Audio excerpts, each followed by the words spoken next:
The DIESOL podcast, Developing innovation in English as a second or other language. episode 66, Working with Beginners with Winnie, Dinh.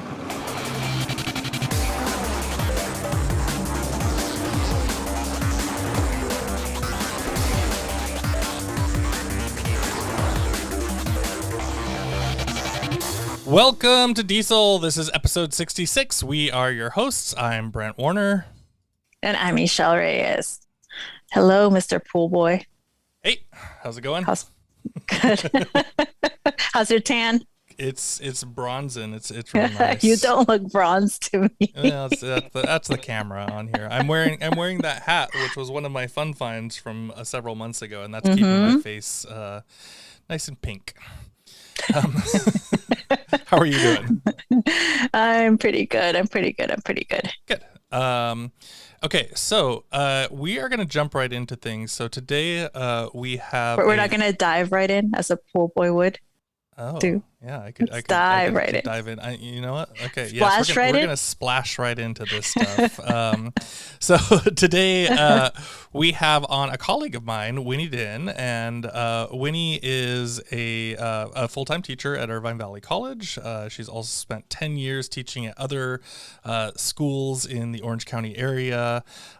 Winnie has a specialty in working with beginners, and so that's kind of a lot of what we're wanting to talk about today, because I think that one's the one that gets it's a challenging area for many of us. And you know what the weird thing about it is too, is like people are just like, oh yeah, beginners, it's so easy, and like once you're in the field a little while, you're like, nope. Beginners is the foundation. Yeah, it's like the foundation. You have to set up everything. It's like like building the whole blocks from the beginning. And then Winnie also has an awesome YouTube channel and TikTok channel at Winnie Teacher, and so we'll also be talking about utilization of social media and building videos and all of those types of things as well. So Winnie, welcome to the show. Hi, Michelle. Hi, Brent. Thank you so much for having me. I'm a big fan of your podcast, so I'm very honored to be on your podcast. Oh, well, it is awesome. Yeah. We're happy to have you. I told Michelle, I've observed one or two of your classes, Winnie, and I think I told Michelle afterwards, I'm like, oh my God, the stuff that she's doing is so cool in the classes. And this was all the online stuff. I know we're kind of, parts of us are transitioning back to in-person and all of these types of things. And so we can also talk about that as well as it comes up. But, you're doing so much work with beginners and, really helping out a lot of our students on campus and getting them, getting them comfortable with those first steps of like surviving and living in English. And of course, at the college level, we're talking about working with adults. And I don't know, we can talk about kids and other things later too. We can go all over the place if we want to, but I guess we just wanted to kind of start with this idea of, the beginners and the true beginners. And Winnie, I've never taught the levels classes that you're teaching at our school. And so even for me, a lot of it's kind of like theoretical, I'm just like, okay, yeah, like it's going on over there, but I don't really, I've never done, feet on the ground and working with those levels at our school. And so I guess we just kind of want to start off with this idea of beginners and like how do you view or even just define beginners, like, and in your classes, we even have a range of beginners, right? Like true beginners who's like, hello, and they're like looking at you and they don't know what you're saying when you say hello, versus like, okay, I've already learned ABCs and I've already learned basic, some greetings and I can do a few things. And so I'm just interested to start off with like, what do you think of as your experience when you start thinking about beginners? How do you process that? Sure. Well, there are so many different levels in a beginner's class because I usually teach 501. It is beginning low, but I think this should be like a 500 for true beginners because I think level 1 at most schools are for students with some English, but I do have a few students that show up where they're true beginners that they don't know how to actually write in English or they cannot read in English. And I always feel very bad because I think the current class, the way that the school sets up, is not designed to help those like true beginners succeed. So I think I teach beginners, but I don't I don't think my class actually teaches like English literacy students. And I do think that there should be a stronger push in most schools for beginning literacy English students. Yeah, for sure. And this is something we've discussed but the trick is we don't see it too much, right? Like there's not a lot of programs that do that, but it seems like I agree with you. Like that absolutely should exist, right? Because there are those. Mm-hmm. Well, we just had a case at my institution where a student came in country, had tested, had received a specific score in their country. When they arrived to us, couldn't speak a word of English. So now, unfortunately, that student, of course, is placed with a group of similar level students, but there's a huge gap. So he's the outlier. He's the one that's not going to receive the highly individualized instruction that he needs to get him up to speed. So, I mean, I know that that's probably the case for many teachers to have like a beginning class. They're all different levels within that beginning class. So, Winnie, how do you support those new students that are joining the class? Sure. So when the students come, I try to give them a lot of different worksheets every day for most of my students. But if they just come, I have to make sure that they're learning the very basic of the be verb, simple present tense. And I always tell them, I, you, we, they, no S, he, she, it, S. It sounds very simple, and I draw it and I go like, and you just have to really give a lot of attention to just the basic rules, because I think that's what beginning level is, just simple present tense. And then I always do like picture dictionary. So I try to give them something that they can do, that they can succeed by themselves. So I feel like if they see a picture and a word list, they can at least copy the word. So then that way they feel like they can succeed a little bit in the class. I think if I give them something that is just really difficult for their level every day, they're not going to show up. Another thing that I do is I try to like sit them next to hopefully a speaker of the same language. So that way they can make friends and talk. In my class, I also set up a WeChat group chat because most of my students are Chinese speakers. Mm-hmm. So at least for the new students, they already have a community of learners that they can integrate into. Mm-hmm. And I'm a part of the group chat too. So then sometimes if a student asks a question in that group and I wait for other students to help them before I help them, just to reinforce the sense that it's not your teacher that's helping you. There are other people that want to help you too. And for students that are not Chinese speakers, so they're actually in the minority of my class, I try to talk to them on their preferred platform. So I have a bunch of accounts in like Kakao, WhatsApp, Line, Yeah. because I know that students, the low level don't really check their Canvas. Mm-hmm. And I give them my Google Voice number. So I really try to be accessible to them in their preferred mode of communication, because I think that really encourages them to talk to me. I also utilize the ESL, the Adult ESL Center. Mm-hmm. So then I tell them, oh, please reach out to this student. She speaks Farsi. Please ask her if she needs help on using Canvas. So I think just using all the resources to help the students, so then they feel like they're not alone and that they're not failing in the class. I also use Google Translate, and I tell them that the first day is always difficult, and there are different students in the class with different levels. Some students have taken this class 3 times. This is your first time. So give yourself some patience and you will progress a little each day. Mm-hmm. Yeah. There's a couple things in there that are really fascinating to me, because I think at higher levels, we often want to separate the languages out, right? And so when you're like, oh, I put the same languages together, I'm like, oh yeah, of course. Like, but it kind of, in terms of my own practice, when I'm working with students that are, ready, college ready, or like taking the first steps into that, I'm always like, as much as possible, I want to split them up and get them into different language groups. But like, there's going to have to be some sort of transition time from when you're a beginner and then like slowly pulling people away from their own languages over time, right? But that's a really interesting thing.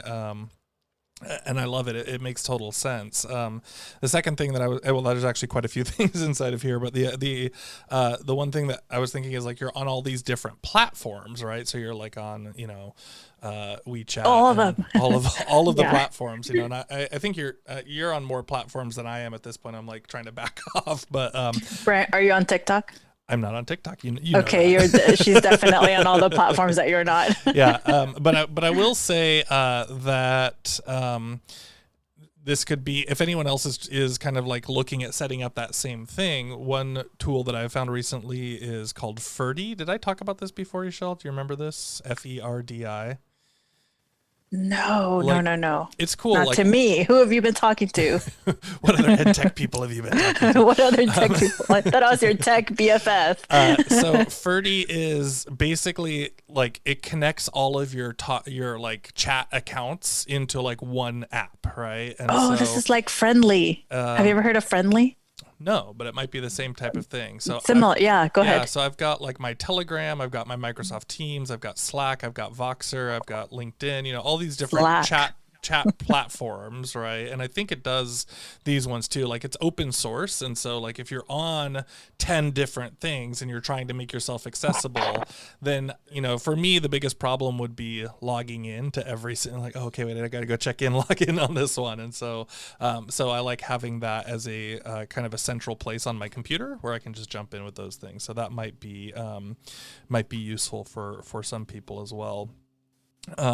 But one of the things I was interested in here is, when you bring in the new students, and now we're switching back and forth, right? And you said, okay, well, hey, I'm going to use these things like picture dictionaries and all these things. And Winnie, I'm not sure, like, I've had a hard time explaining what you do in the class myself, but I'm gonna preface it with the best explanation that I can, which is most of the time you're screen sharing if you're online, and when I've seen your classes, most of the time you're just kind of screen sharing like a Microsoft Word document, right? And can you kind of walk through that process of like what you're doing with your students and how you're building the class by sharing a Microsoft Word document? Okay, so picture an online Zoom class. As a teacher, I always screen share just a blank Word doc. I start with a blank document every day because to me, it's like a learning journey that I take with my students. I don't like to prepare like long PowerPoint. That's just not my style because I think it's boring. So for me, I just can say that again. Yeah, for sure. PowerPoints, they are not the solution. Yeah, so I just start with a white document.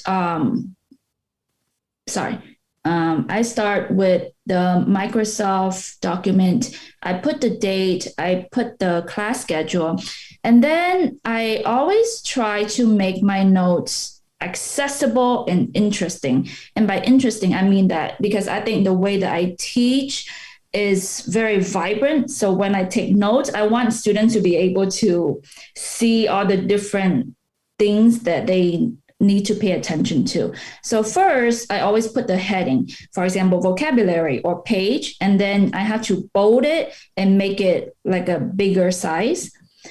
And then I use a lot of images. So if I'm talking to students and they ask me, teacher, what is the difference between wake up and get up? So I automatically insert a table into 2 columns, and then I write get up, wake up, and I find a picture. So right there and then I go to Google, search for image, and I put in wake up clip art. I alternate between using real life pictures and clip arts depending on the content of the picture. And then I just like drag it into my Word document. So then that way students can see the picture, and then I write out the meaning of the word. And I use images a lot.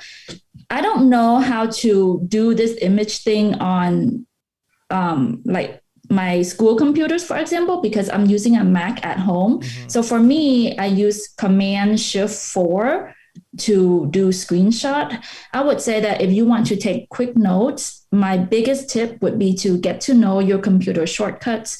So for example, I do a lot of bold, italic. So I do like Command B for bold, Command I for italic, Shift 8 space for bullet. So then I'm very quick with the computer because I'm used to the shortcuts. And as a beginning teacher, I always write out everything that I say.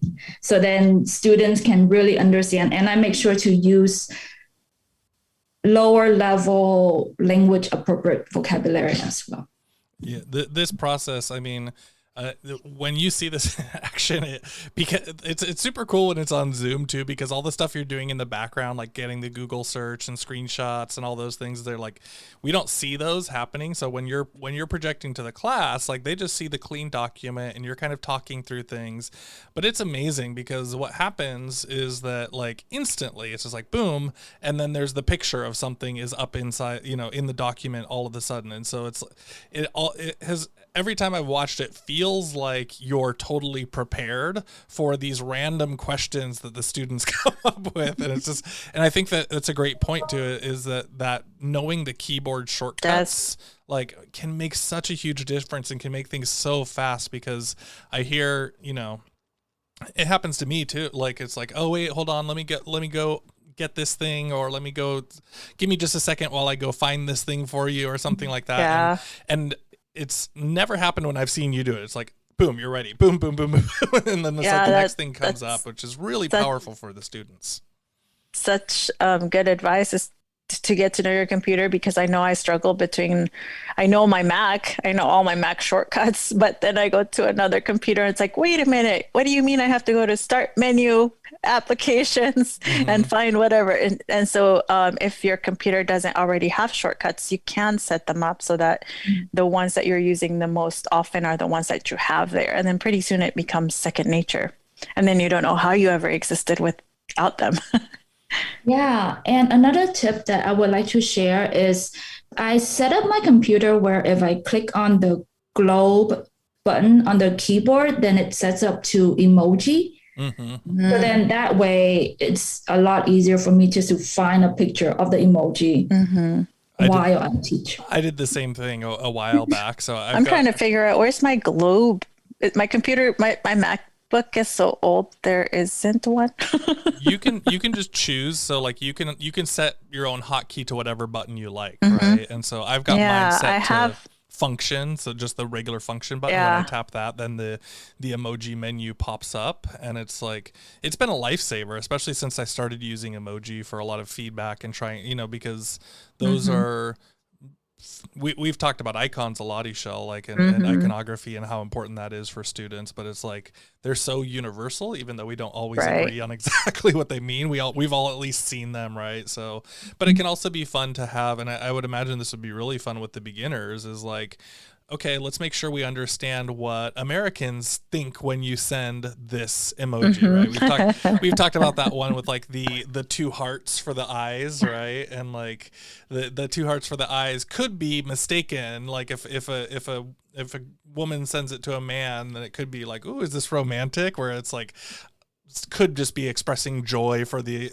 situation, right? And so that's also fun to get into those conversations as well, because culturally they can be different too, right? Yeah, I found that my beginning students really like emojis. Communicate a lot with emoji. And I know that sometimes it's really difficult to find the right images. So for certain things, I do find the images ahead of time. So my other tip would be, if you cannot think on the fly, I would say that before class, just spend like 10 minutes, look at the vocabulary list or whatever that you're trying to teach, and then find the images first, just save them to your desktop. And then as you're teaching, you can just plop it in. And at the end of the class, I just save the document that I have created with my students into a PDF, and then I put it up in Canvas. And for the first few weeks of class, I also email them the notes too. And then I always try to tell them, make sure to go into the class Canvas so then you can see the notes. that maybe you need to review more, because I know some of my students, they write very slow. So even though I give them time to copy down the notes, they just need more time. So I always tell them, please check the Canvas. And for beginning students, you have to repeat that a lot for all of them to get it and to know how to access that document. Yeah, but I mean, as a teacher of beginners, that again, we're saying that it's the foundation for the next level or the next course they're going to take, where they're expected to be more independent. And if they've already had that solid repetition of, look, here's how you're going to access your LMS. Here's what you might have to do that your teacher might not remind you. Then in the next course, there may be a new student who doesn't know how to do those things, but the other ones will become like the experts that teach them how to do it. So that's excellent. So Winnie, how do you plan your lessons? What's your approach to planning the lessons? I plan it based on the textbook. So I would go into the textbook and then I say, okay, what am I going to do today?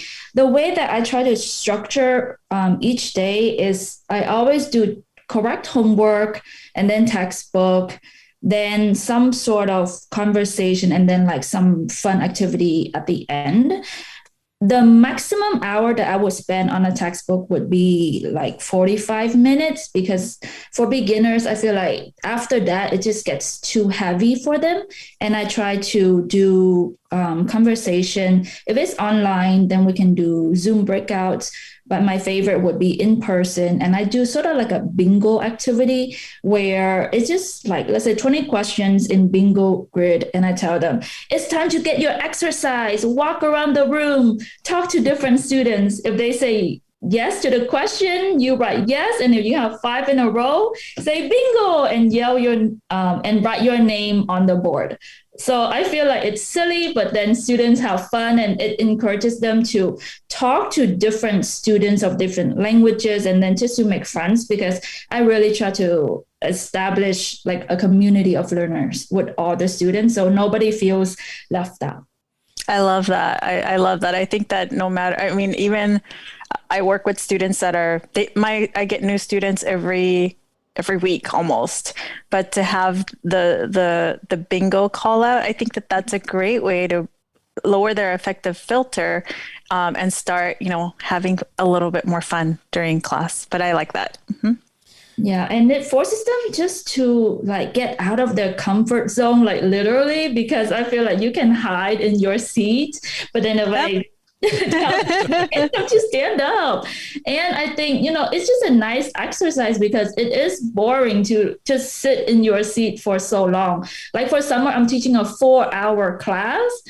It's so long. So I really try to encourage 4 hours. Yeah, walk around. For beginners, I mean, that's hard. That's hard on the brain, period. Mm-hmm. But for language learners at that stage, yeah. Yeah. Well, let's briefly talk about that, Winnie, because I know you're switching back between kind of online and in person, right? And so, we all made that transition to online, and then for some of us, and I don't know how you felt, it's like, oh wait, now I'm going back to in person. What am I going to take with me? What am I not going to take? What do I need to start thinking about differently? So, have you made changes, or what are your differences, I guess, between online and in person? Sure. Something that I have brought with me from online is just the note taking, because I still take notes on the computer in the classroom, not as much, of course, but I save them and I still put it in Canvas for the students. In person, I get to use like all the mini boards, which I think is really fun. I think after the pandemic, using like mini board for each student feels very like prehistoric in a way. You're talking about the little like paper size whiteboards that you can write on. Yeah. Mm-hmm. Yeah. So I feel like I have missed doing those stuff, and it's so simple for beginners too. So then I use those little boards and we practice listening and spelling. So I think the students really like it, because I think it's important to have a change in how you study. So then they write their notes in the notebook, and then they get up, walk around, exercise a little bit, and then they have the mini boards. I also teach in the smart classroom, so they can get up in groups and go to a corner to do something. I also bring in like the large butcher tape. I don't know the name of that. The giant posters, the butcher. Yeah, yeah. Yeah. So then we also do things on that too. So I feel like switching modality of writing and learning just makes class seems more interesting and more fun. I found that for online, it just takes me so much time outside of class to contact students and make sure that they are connected. So I have really enjoyed seeing students every day because it's just so much easier. You can just grab someone right there and it's like, hey, this is like, oh, I have to go search for who you are and where you're. Yeah, that totally makes sense. Yeah, so there's a lot. I mean, Winnie, you've given us a ton of tips already, like tons of ways for people to make approaches here. I love all this stuff. And again, kind of seeing it in action, especially, and I'll say that part of the magic is the Zoom share screen when you share just the one app, right? And so it's like there can totally be stuff going on in the background, but it all looks like it's just one thing. And again, that presentation, it's cool like seeing it as an observer, but just imagining it as a student where I'm not distracted by like, oh, now let's go watch her do the Google search, or now let's go like watch her drag stuff off of the desktop or whatever. It's just kind of, and it's there, magically. That really does make a powerful difference. I think for learners at that beginning level as well. So I love all this. I think we're going to take a quick jump, and then we're going to go talk a lot more about videos and YouTube and TikTok and all that good stuff. So let's jump over. All right, so Winnie, another project, another big project that you've been working on besides being a full-time teacher and working with all of these students is you have an awesome YouTube channel, and you've got a TikTok channel, and you're supporting people learning. And I know this works for both your own students, but also for anybody else out there who wants to look at things. So first, let's just talk about, I mean, we can talk about both sides of it, but I think your YouTube channel has been around longer. How did that get started? Well, first, what is your channel, and how did it get started? Sure. So my YouTube channel name is Winnie Teacher, and I just started it at the beginning of the pandemic. So back in March 2020, I was teaching beginning students, and I knew that they didn't know a lot about technology. They had never tried Canvas before, so I wasn't going to approach that during the beginning of the pandemic. I decided to make YouTube videos because I feel like everybody knows YouTube. So if I just give them a link, they know how to click on that link because they probably have watched a lot of videos on YouTube. And then I just decided that if I was going to create videos, I'm just going to make the videos public in case other students anywhere can watch it. So I decided to make more YouTube videos. So back then I used to make like a video each week, and I also made sure to caption it. I know that we can do the the caption request through the school, but I found that it's not always accurate. So then I usually write my own transcript, caption. And I made my YouTube videos just based on the lessons in the textbook.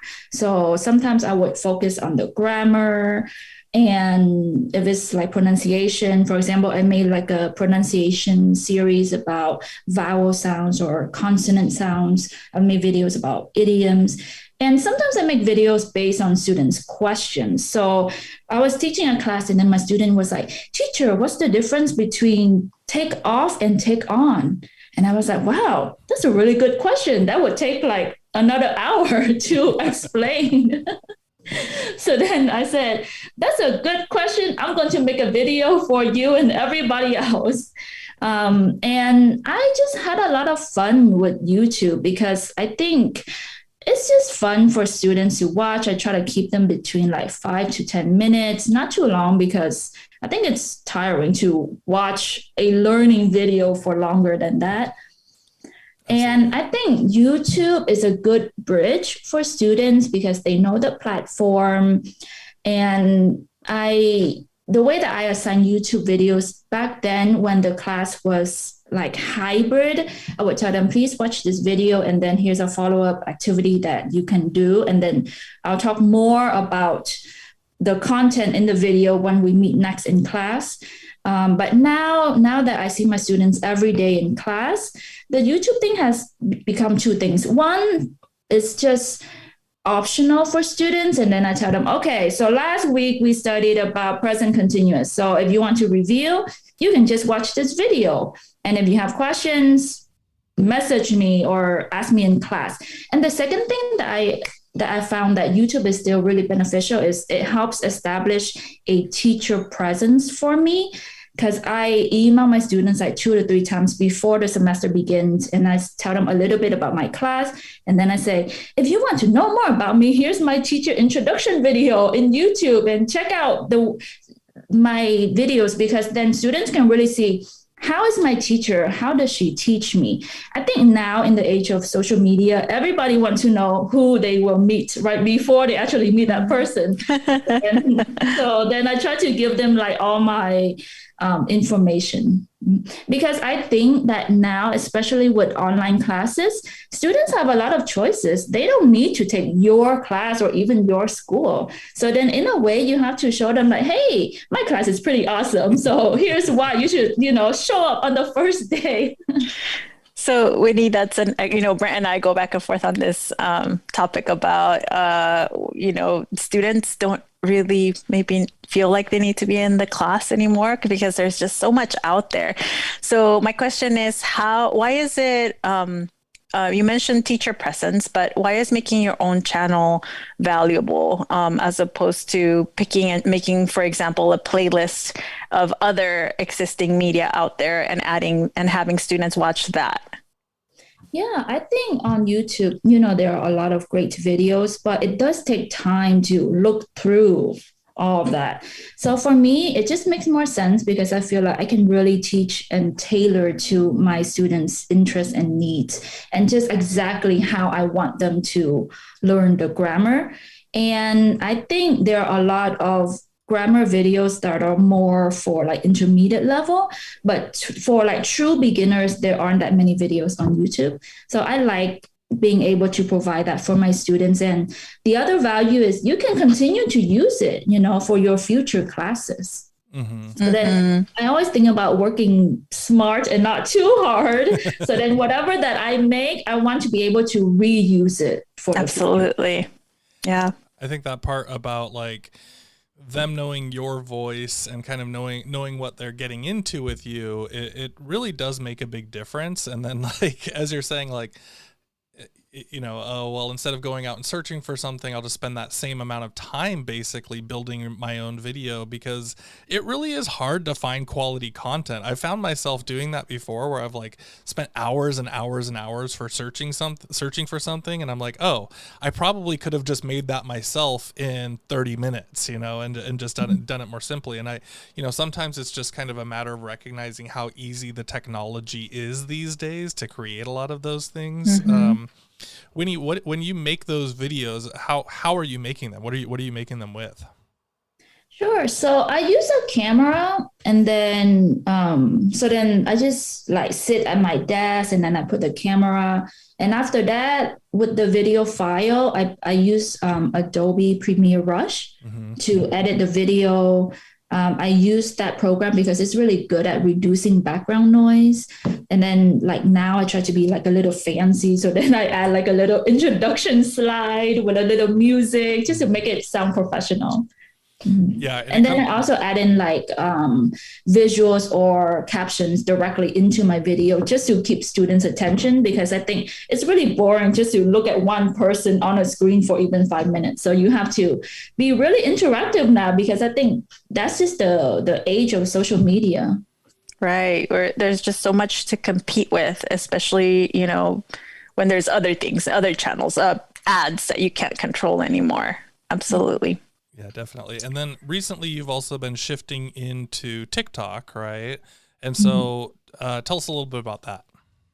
Sure. So just 2 months ago, I decided to make a TikTok just for fun because I think TikTok is like a new learning platform. It's I know, not just for dancing, yeah. right, Brent? Brent said, "Oh, people just dance on there." Yeah, I've learned that there's more to it than just dancing, but I'm Teacher still not on TikTok. there. Yeah, So Winnie there's is a big on teacher teacher TikTok. TikTok. This is a huge like teachers of TikTok movement. Mhm. But I just decided to make the TikTok, but the direction is very different because on TikTok, I really like that it's like you can literally just make a video for 15 seconds. And I found that, you can really teach stuff with 15 seconds. So my TikTok channel is based more on like easy English phrases. So I get the inspiration because I was teaching my conversation class and my students would ask me, teacher, how do you show surprise? So then I made a video how useful English phrases to show surprise. Wow, I can't believe that. And that just takes 15 seconds. And I like TikTok because it's so much faster than YouTube. And to me, it's more authentic because I feel like on YouTube, I have to like just set up everything. And on TikTok, I just use my phone. I do it at my house or in the office or just anywhere. And then I also use TikTok to again create a stronger teacher presence with my students. So for example, I just went to the bookstore to buy Scantron with my students. So then I like made a 15-second video of myself in the bookstore, and I said, hey, this is me, behind me is the Scantron, this is $1. So then I just sent it to my students, and I feel like when students see that, they say that, oh, wow, my teacher cares about me. And it's just really fast. And I like that there's a platform just to keep all of that. So then it's just easier to keep track. That's awesome. I love that because at some point students might have to on their own later as they progress, they're going to have to go buy their own Scantrons. And if you're that student that doesn't know where to even go, having seen someone else do it already helps that, that shy student to go and do it. I know that's another skill. Yeah, and I really like Winnie because like we saw this like we were looking, and I think you've kind of moved some of those TikTok videos over to the YouTube Shorts, like as experimenting or something like that. But we saw this is the buffet in the hotel room or something like that. Here's a waffle maker. Here's a blah, blah, blah, right? And I was like, oh, that's so like, it's just really thoughtful because it's totally a practical place that like a student might show up in America somewhere at at a hotel while they're doing some traveling or just landing or whatever else it is. And just being able to see it quickly and like, oh yeah, there's a couple of basic words I need to know. I always find that like, just as I was looking at that, but the other examples you're giving, it's like, oh, I'm really thinking about my students and what those students actually need. And that part, I think, conveys directly back to them, right? Like they understand that you're making it for them. And it's not like, hey, this is, even though like anybody else can watch it, but it really does feel like, hey, this teacher is actually making this for me or for our little group, or like having those conversations as well. So I really like that approach to make it kind of quick, simple, and yeah, authentic, I think too. And then Winnie, what is your TikTok handle? Are you also Winnie Teacher on there? It's the same, Winnie Teacher. Awesome. Cool. So there's a ton of stuff to look at here. I think anybody can go check out those channels on YouTube at Winnie Teacher, on TikTok at Winnie Teacher. But I feel like there's a whole nother side of this conversation that we could have in the future. But I think for now we're going to jump out now and kind of see what we can say for the next time around. Yeah. Oh, but may I add that, for YouTube or TikTok or for anything else, just remember that it's a learning journey. So you don't have to be an expert to create a channel. Just start, make a video, see how you feel. It's only 15 seconds, or even if you make it on YouTube, the YouTube Shorts is also very short. So just try. I always feel like, with my students, sometimes they feel uncomfortable in trying new things. And I feel like as teacher, we also feel uncomfortable with yes. We don't know that. I don't know. But it's a learning experience. Even for me, after 2 years of, doing YouTube, I still feel like there are so many things to learn about each platform. And I think as long as you're learning a little bit, making progress, that's the important part. Winnie, that's such a great message to leave us with because oftentimes teachers feel like, well, I don't want to be an influencer. I don't want to do this. It's like, it's not about that. Don't put that extra pressure on yourself. It's just about sharing what you already do in the classroom, but preserving it for posterity. You don't need to have this full thing going on in the background. It's just you as you would demonstrate in a class if you brought those items in. So I like that you are leaving us with that. So hopefully we'll get to have some of our listeners share what channels they have on any of those platforms, because it would be great to have us start following each other. Oh, yeah. If people are out there listening and building stuff, share it out. Please let us know for sure.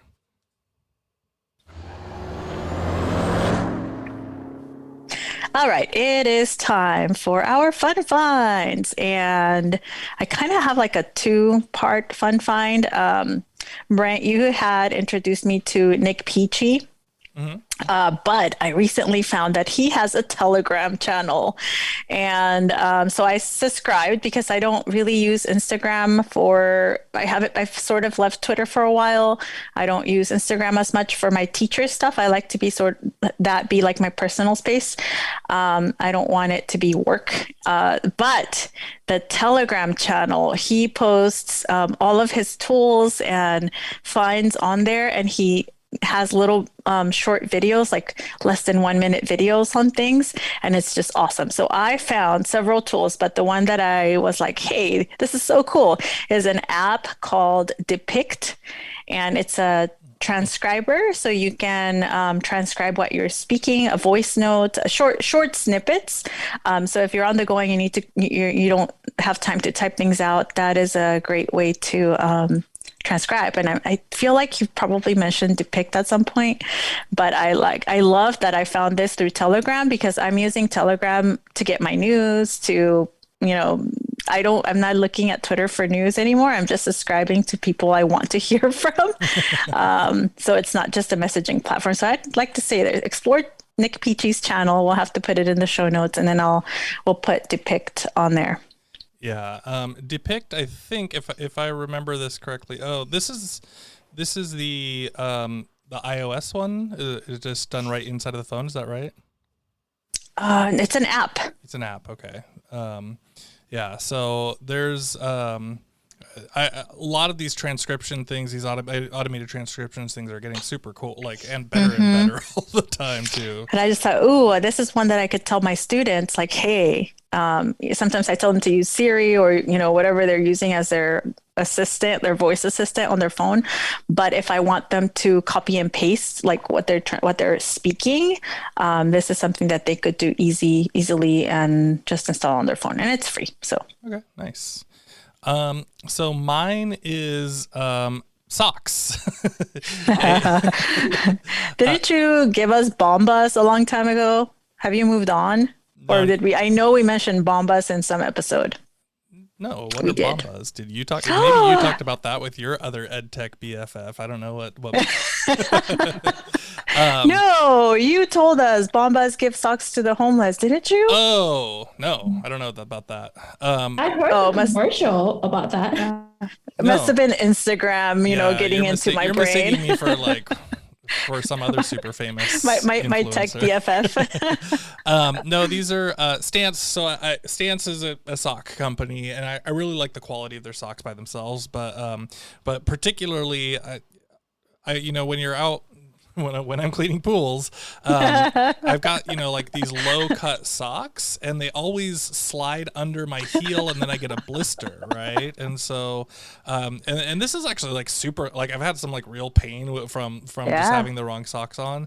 And so these ones are, they're kind of cool. They're still low. They go under the ankle, but they have a little tab, with some grip on the back of them. And so you could pull the tab up behind the heel, and they stay perfectly on without moving all day long. And so if you're a runner, if you're just moving around a lot, and you have shoes that might rub or chafe, if you want to have low cut, not, low cut socks. Like I was looking and looking, I'm like, it's worth investing in something like this compared to compared to getting the pain or having all the, like having to take your shoes off and pull your sock back on and all those types of things. So, so these ones are Stance Run Tab socks, and I've been really happy. They've made my life a lot easier. Are these bougie socks? I mean, Stance is kind of a little bit more of an expensive company, but they're super high quality, and they're all you can just tell as soon as you touch them, like they're quality. They're gonna last. Okay, like cool. ones. That's cool. You don't know how valuable your ankles are until you have blisters there. Yeah. All right, Winnie, what do you got? Yeah, I recently went blueberry picking with my family. Oh, so nice. that was my fun find. I think it's really fun just to go out there and like pick blueberries. I went to Temecula Blueberry Company, and I think blueberry season is May and early June. So I think try to go now before the blueberries are all gone. But it was very fun. Temecula Berry. Okay, I got it. Temecula Blueberry Picking Company. Oh, Yeah. company. Okay. And then Cool. And you can, if they're out of season, if the season is past, there's the other fruits can be done too, right? At some of those places. Yeah. I'm looking forward to going cherry picking. Yeah, for sure. Cool. Cherry picking. Cherries Brent and likes to do that. strawberries and all the different ones. All right, awesome.